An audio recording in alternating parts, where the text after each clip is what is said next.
Hey, thanks for joining me once again. The Cyberforce Cyber Train keeps trucking on. We're up to issue 22. Um, this storyline, I remember when I had got started talking about this particular storyline, I was saying that um, this particular kind of arc was one that I remembered fondly because it had some actual stakes and build up and drama and an identifiable kind of interesting villain creature that they're facing. And I remembered it fondly. Um, I'm not saying that that was incorrect. I am saying that I feel like they've been dragging it on for too long. It's like it's still going on. Now, at the time when I was buying these, when they were being released, it's been forever. I don't remember. I'm going to assume monthly ish. I didn't have a problem with it. I was enjoying it. But as I kind of go through them now, again, I kind of feel like, oh my God, we're still in this storyline. And I'm not going to say nothing has happened, but nothing that warrants all these issues. I wish I could remember when the storyline got started. I want to say issue 17 or 18. So, we're 4, 5, 6 issues into this thing, and it goes up to issue 25, if I remember correctly. So I don't know. I'm not ragging on it. I'm not complaining it. I'm not complaining about it exactly. I just kind of feel like it just keeps going on. So the last issue, 21, looked at this one not too long ago. The main basic concept is that there is this evil female crazy cybernetic monster that's this unkillable, unbeatable, unstoppable monster. They call it the Kraken, and the evil cybernetic villains of the book, Cyberdata, they kept this creature kind of under lock and key, and then they released it. It's supposed to only be used in the case of like the worst possible scenario, but somehow something happened. Cyberdata's seemingly been wiped out. The main bad guy, the guy who created the whole Cyberdata and Cyberforce characters, Zadro is his name. They thought he was dead and killed. He's not. He's actually the one that kind of kept this creature under wraps and under secret. And the whole point being that this creature's out there causing chaos and mayhem everywhere it goes. Like, it can withstand the impact of a full semi-truck plowing into it. It doesn't affect it. And David Finch, for the most part, has been on point. He started really accelerating his career and his skills, and becoming what to my mind was like a premier artist. And then the idea is that this character, this Kraken creature, is stalking Cyberforce, and she already had a confrontation with Ripclaw, and he's kind of reeling from the aftermath of that confrontation. He basically had kind of like a psychic connection to it and found out that inside this creature, somehow, some way, is like an innocent being tortured, and he wants to help it. But it's also kind of fucked with him. He's kind of rude. He's kind of being dismissive of Velocity here. They're supposed to be good friends. We get into more of the other bad guys of Cyberdata. Ultimately, like I was saying, I remembered liking this storyline a lot, but my enthusiasm for it is diminished a bit. It's not quite as awesome as I remember it. But the point I was getting at in some of these previous issues, like here, is that the team's kind of falling apart. I can feel the attempt to kind of have a sort of X-Men vibe to it. They're a super team. They've all got different personalities, but they're all together for common goal. They have a headquarters they operate out of. They go out and solve problems and fight villains, but there's interpersonal drama. You got stupid Heatwave here, who's basically like a super boring version of Cyclops, and for a moment, he's showing some humanity because everything's falling apart, and his team is not working together right, and there's cracks forming, and everything kind of sucks. And so he actually has a little moment where he throws a fit like a little bitch and starts crying in his little room. So I'm like, oh my God, there's some characterization. Even though he's crying like a little bitch, at least there's something to kind of remember Heatwave for. So the next issue, we're into issue 22. if you know the characters, you got Ballistic and you got Stryker. And I've always referred to Stryker as just Cyberforce Cable because he's the grizzled old warrior with the cybernetic eye and cybernetic arms, except times three. And I've always referred to Ballistic as Girl Cable because she's not old, but a grizzled warrior with a cybernetic eye and a cybernetic arm. But, you know, to be fair, with Cyberforce, they've all got cybernetic enhancements and limbs and shit like that of some degree. Some more than others, but that's the whole point of the team. They're mutants that have been cybernetically enhanced with technology to make them better, blah, blah, blah. So, for some reason, Stryker and Ballistic are making out. I mean, I guess if the team's falling apart and there's drama and craziness, you might as well just start fucking somebody. Why not? It's all going to go to hell. Let's make a memory. And what I'd read that comic book where it's just 22 pages of them fucking. Get a good artist, though. Finch doesn't draw the best female character, so he shouldn't do it. But, get Silvestri to draw that. I'll pay $50 for that comic. Anyway, so, again, there's kind of more of the same. It's just been the same-ish concept where the Kraken monster is haunting the Cyberforce team. They are falling apart, and it's all building to an eventual climax, which I believe is issue 25. And the concept is fine. Like I kind of like this shot where the team of Cyberforce are all asleep, maybe not having great dreams, but you got the hands of the Kraken creature itself, like enveloping him. Kind of neat. And then the scientist guy, Corbin, I think his name, he's kind of fallen asleep at his desk. Literally, the shadow of the Kraken itself is like haunting over him. I'm like, did this thing sneak into the headquarters? That's kind of ominous. So I kind of like that. Writer Brian Holdwin, David Finch penciler, and a bunch of inkers. Gorder, Weems, Jansen, Pennington, Tan, and McDaniel. I was actually kind of surprised to see Klaus Jansen inking on Cyberforce. I was looking through here trying to see if I could determine what page maybe has his hand.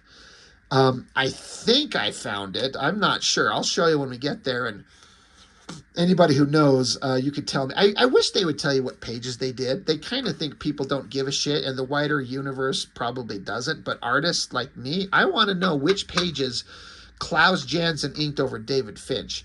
I also always like to see Joseph Weems stuff. I really like his stuff. I mean, these guys are all good, but I think I know which page, at least one of them, that Weems did. But like I was saying earlier, I feel like there's kind of an attempt to make an X-Men kind of thing where it's like a team of heroes, they're a family, there's drama, there's villains. It feels like they're trying to do that. And I feel like it's an earnest kind of respectable effort. I can't talk to you about how successful it actually was outside of it's just kind of okay. But they're trying to do something interesting. They're trying to give these characters kind of backstory, like the doctor scientist here. He's pissed off. He's having nightmares. He's flinging coffee cups around. He's doing sciencey shit, talking about things that he discovered back when he worked with Cyberdata. He used to work with the bad guys, the cybernetic technology that was discovered, and that was after a lot of experimenting, was the basis for creating the technology that created Cyberdata and them having the ability to create all these prosthetic limbs and weapons and shit. The origin of the Cyberforce and Cyberdata concepts. It was this, and I think it's supposed to be an alien piece of technology. I don't know if they ever explained where that come from. If they did, I don't remember seeing it. But again, they're just kind of going through the paces of, we found that technology, and so we created all these superhumans in Cyberdata. So you got I almost called her Psylocke. Psyblade, Heatwave, Misery, and Killjoy, and I think oh my god, this guy's name. Megawatt? Maybe? No. And then you got Warblade here from Wildcats. He was never part of it. Anyway, who cares? They were bad guys, and then a bunch of them branched out and become Cyberforce, and it's just recapping the entire book and the entire concept, getting us up to speed. Meanwhile, there's all kinds of destruction going around the world because that Kraken monster is out there doing all kinds of evil shit, and scientist guy feels bad because he feels responsible. Okay, I get it. Moving on. So now, somewhere in upstate New York, a few hours ride from the Cyberforce subplex, you got Ballistic and Stryker out on motorcycles, driving around, having conversations about whatever the hell, Stryker's like, hey, you want to tell me what's bugging you? And no, she says, I don't want to tell you. There's been a lot of things. I'm not helping Zadro. I'm not helping the villain, the bad guy who fucked us all up, because to stop the Kraken monster, they have to team up with Zadro, to solve this problem, and she doesn't want to do it, so he's trying to talk her into, we got to work for the greater good. She's talking about how she's been mentally manipulated, physically as well. It's just driving her insane. She's lost her sense of identity. Does this make sense? He's like, more than you know. So he's like, she's talking about which ones are friends and which ones are enemies. So he's like, friends or enemies, huh? Which one am I? So she walks over to him, takes a stogie out of his mouth and makes out with him. She's like, you haven't figured that out yet, you dumb ape. Then she jumps on her bike and takes off and says, hey, take care of Velocity for me, because that's her younger sister. I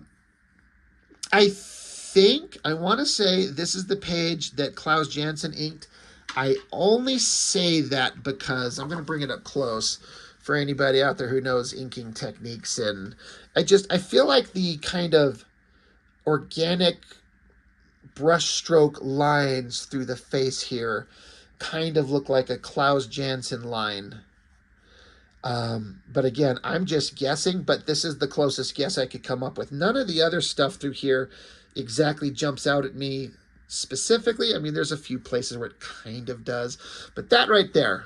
So for anybody who's an artist and follows that type of stuff, I was just trying to well, maybe this is the page he did, I guess.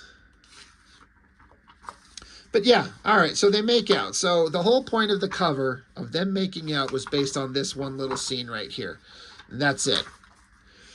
So now we're back with, this is somebody else. I don't know. I don't care who this guy is. The bad guys are fucking with them. He's some other character. They're giving all kinds of technology. He's some kind of super badass. This is all kind of fine, but this is some new character. I don't give a shit about him. The design's fine, but it's not memorable. I don't care. Who cares?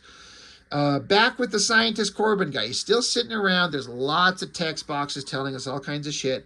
We've also been establishing that the little cybernetic android Timmy, he's been acting weird and kind of suspicious, so we don't know what's going on with him. And then Stryker finally makes it back to the team. Now he's done making out with Ballistic. He's like, hey, what's going on? There's some situation. They're like, yeah, the Kraken. She's been spotted in Western Maryland somewhere. No casualties yet. So anyway, they've spotted her. They got to go find her. Okay. Back with another character. Who the fuck is this guy? He's playing chess. It's all metaphorical, as the text tells us, like chess, making moves. Everything's falling into place. If you know how to play your hand carefully, you're slow and patient and time your moves, everything will come in checkmate. And you find out that he's also in communication with the little android Timmy for some reason. Oh, okay. So now we switch back to, this is Zadro. This is the main villain of the book. The guy who created cyber data. He's an old guy. He was the one originally infected with the alien technology and therefore created Cyberforce, cyber data, all this technology. All pretty good artwork here. I like this side shot of the face. I want to say that Joseph Weems inked this one because it's got a really nice, sharp, fine ink line. I think that's him. I really like Joseph Weems' work. I think he looks best on Mark Silvestri personally. So it's all fine. But yeah, we're just building up more backstory and subplots. But he's talking about, this is something that's been established. Like the beginning of this storyline started with a short couple of pages at the beginning of the book several issues ago that Silvestri himself drew, where back in the 1800s there was a sailing ship that got stuck in the Arctic, and it was this guy Zadro, and he went exploring and got left behind, and that's where he found the alien technology. Also, his wife was there, and she seemingly died while waiting for him to return. The people on the ship sailed away. She stayed behind on the ice shelf, waiting for him to come back, and he arrived just in time to find her dead, or dying, rather. And he's like, don't worry, soon it will be over. One way or another, we will be united. Okay. Well, now we get Cyberforce flying around in the X-Jet like they do, because every super team has a jet to fly around in. At least, for God's sakes, they're not jumping out of the plane into action. They're actually landing the jet to interact with the cops and be like, hey, we hear you got some kind of monster. We're here to help. And they're like, all right, I don't know who the fuck you are, but we certainly don't want to face this whatever it is. So you get over here, and here's a reasonably cool shot of the Kraken. David Finch draws her really interesting with all these like scaly designs in her body, the heavy shadows, the weird kind of scaly robotic dreadlocks and claws. It's like she's feminine but creepy. Kind of cool, but they see her as she's just kind of hanging out here. She's not doing anything. She's just chilling out there. So they kind of like try to like, well, if she's calm, maybe we can communicate with her. And they get like a, or at least Velocity does, like a psychic kind of request, like a help me, please help me. And so she's like, oh my God, can you hear that? Like, it's like Velocity can hear her psychic cry for help. So that's kind of a different approach, to have this monstrous killer villain asking for assistance. But, oh, of course, but we can't have the situation resolved peacefully because it's an action comic book. So government soldiers show up with the giant tank thing. They're from the Arsenal of Democracy, and they got a bunch of cybernetic mechas in the background and a tank. And they're like, oh my God, you guys are going to fuck everything up. And of course, Hillbilly Bob's like, yeah, whatever. We're here with authority to stop this thing. Artistically, this always bugged the shit out of me.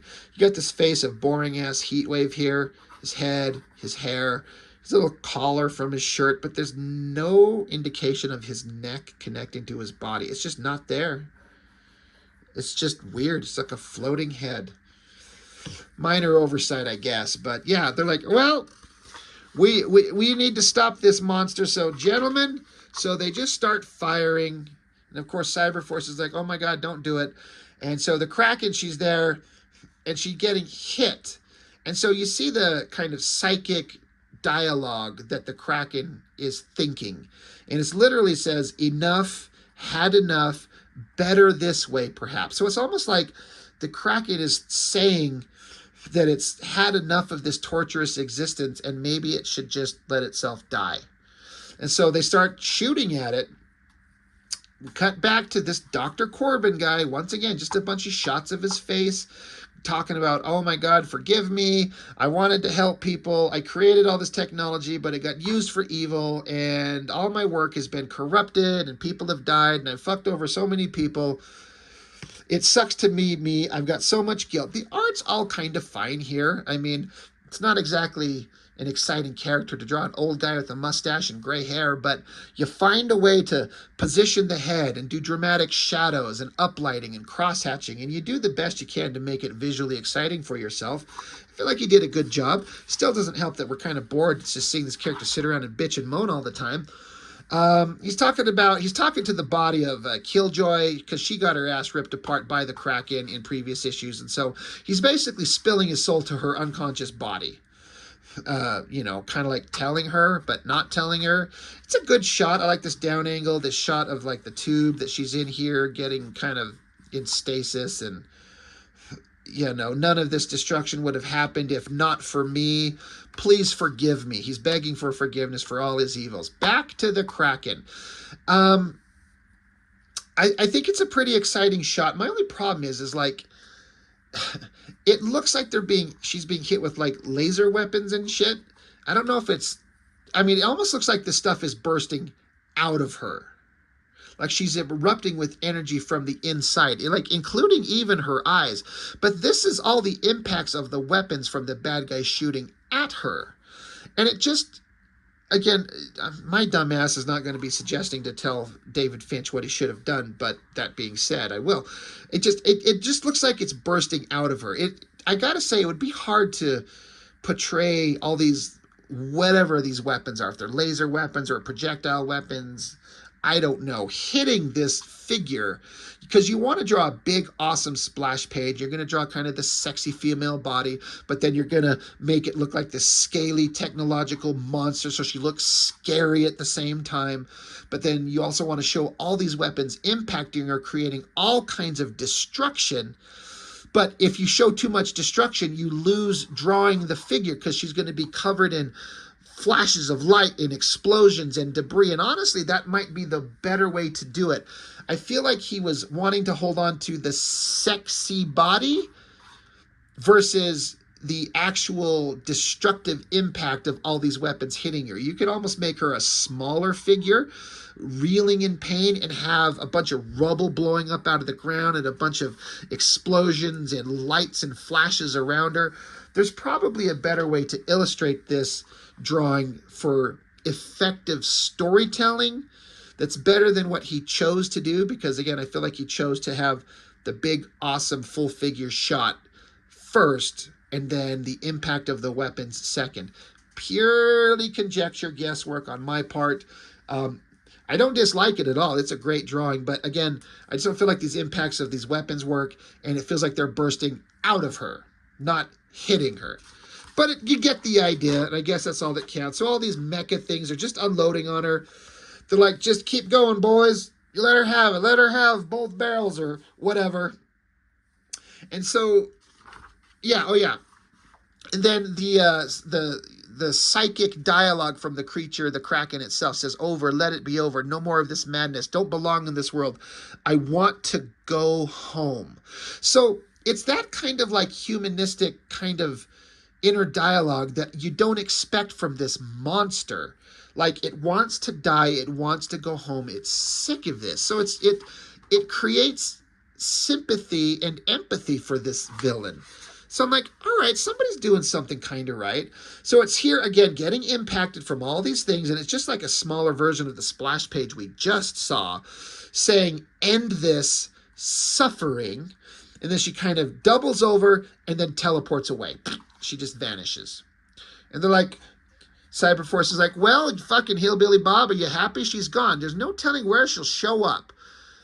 And so Hillbilly Bob's like, only place she went to is straight to hell. I knew that thing wasn't so tough. So they think that they vaporized it or something. And so they blast off into the sky, and they're like, you ever find yourself in over your head? Give us a call. And so Stupid Heatwave saying, he's a fool. This is far from over. Count on it. So Cyberforce showed up and did no fucking thing.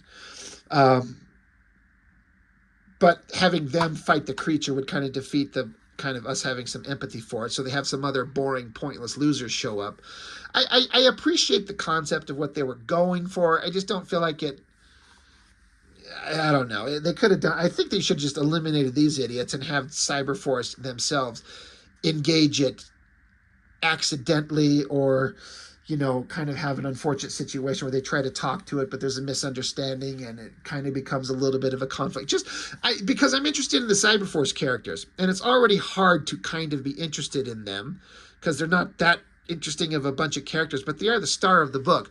I want to, so you can reveal character and situations and actions and reactions through the characters you give a shit about when they actually conflict with the monster, not these idiot hillbillies and their mechas that just show up, fuck up, and fly off. I mean, that's just kind of my opinion on how the storytelling could work. That's all. But they just basically showed up and did no damn thing, and so they're like, all right, well, trust me, the battle's not over. And that's the end of the story. We get a pin-up, Frank Gomez, not sure who that is, with inks by Joseph Williams, colored by Catherine Birch. I mean, I wonder if this... Smack my book around. Who did I say the artist was? Frank Gomez? Whoever that is. If he actively chose to draw this pinup of these boring cybernetic generic villain loser nobodies. Like they were in earlier issues of Cyberforce, and when the right artist is drawing them, they can kind of look cool, but like, who would choose to draw these things when you could draw anybody from Cyberforce? You choose to draw the boring nobody generic villains. I wonder if he was instructed to do that, or he chose to do it because he really liked the design. It's kind of a fine pinup. It's fine, but who cares? That's just a weird choice to me. But anyway, so you got issues 23 and 24. They're saying that there's 2 issues in 1 month. I know I've got 24. I don't know that I've got 23 because Kevin Lau draws that one. And I don't think I've ever seen that issue. I don't think I have it. I might have skipped it because at the time I don't think I cared for the artwork. I was only interested in the main story by David Finch, and if I remember correctly, I could be wrong, but this issue doesn't really have much to do with the main story. So I don't know. I don't think I have 23, but I do have 24 and 25 and several on up into the 30s that has some interesting stuff, But anyway, I stand by my statement that the story is dragging itself out a little bit longer than it needed to be, but I think maybe they were trying to hit issue 25 because, these comics are always, issue 1 is a big deal. But the next time there's ever kind of an issue of any kind of monumental importance, it's like issue 25 and 50, it's like in these installments, like for a comic to read 25 issues, it's kind of a big deal. And they hit 25 and it's a big deal. It's a big book. It's got foil cover, and I believe it wraps up the story. But I feel like they were dragging the story out from issue, whatever it was when it started, 17 or 18, all the way to 25. Too much. This could have been told more effectively, compressed down a little bit. But that being said, at the time, I didn't mind. I was kind of having fun with it at the time, and it's just kind of okay now. So Cyberforce, I don't hate it at all. I guess I feel like I'm trying to decide which one of these team books from the studios of Image in the early days. You got the Wildstorm, you got the Top Cow, and you got the Extreme Studios. I was going to say I think I like this one better than Wildcats, but that's not true. I ended up liking Wildcats better in the long run, but that's only because they handed it off to some spectacular writers that took the book in crazy directions. Extreme Studios, Youngblood, Team Youngblood, they never had anything that was interesting that stuck with me ever. But Cyberforce stayed under the basic creative direction of Mark Silvestri and the writer Brian Holguin that they chose. And it kind of had like a consistent tone. Wildcats, because it was given over to like James Robinson and Alan Moore and Joe Casey, it went all kinds of different places and had different tones, and they would completely change the status quo all the time. And it made for very interesting reading. But Cyberforce maintained its at least basic premise up through its original run. And I don't know where Cyberforce ended, honestly. I kind of completely have forgotten. But so it's kind of like mid-pack at best. It's kind of okay. It's not terrible. It's not amazing, but it's not terrible. It's just kind of okay. And of course, Top Cow ended up having bigger successes when they throw Witchblade out there and the darkness out there, and the whole superhero kind of thing kind of gets left behind for more fantasy kind of magical element. I feel like Cyberforce, like that was our premier title, but they just left it behind. They're like, no one gives a shit. Everyone likes the Witchblade and the darkness. That's what we're leaning into, and they just kind of got left behind. So anyway, Cyberforce, issue 22. Good times. Sort of. Kind of. That's all I got. Thanks for watching. Bye.